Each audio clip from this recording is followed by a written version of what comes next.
Well, it certainly wasn't the Liverpool that we know, or certainly that we've seen over the last 2 or 3 years. One of the poorest performances that I think we've seen under a Jurgen Klopp team, really, and he came out and said that. But it's difficult to be too critical. It's the first game of the season, and this team have produced so much, and that quality's there, and I'm sure we'll see that in abundance this season. What did you see as the reasons as to why it wasn't quite there for Liverpool on the day, particularly when we saw the intensity from Liverpool against Manchester City in the Community Shield?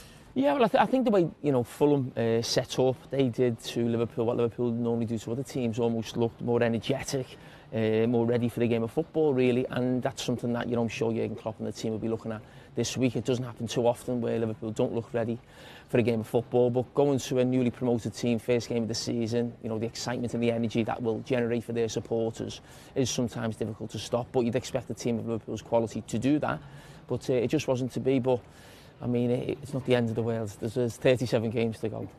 I was going to mention Bobby Firmino to you, because I know obviously what a fan you are of Bobby Firmino, and he's come in for a little bit of criticism after that opening day of the season. Do you feel that's justified? Is there something that he needs to do different? What is it with Bobby at the moment?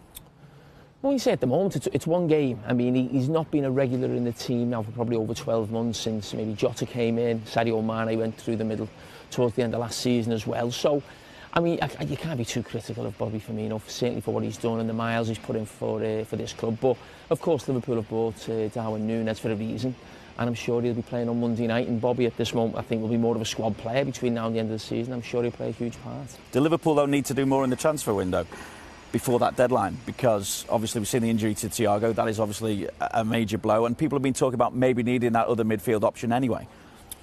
Well, I think most people would say Liverpool's midfield could be strengthened. I don't think that means in terms of numbers. They have enough numbers, but maybe in terms of quality, or giving them something different that they don't have in midfield. Now, I would only want Liverpool or Jurgen Klopp to go and buy that midfielder if they get the player that they want. Liverpool's success in the transfer market, a lot has been down to not panicking.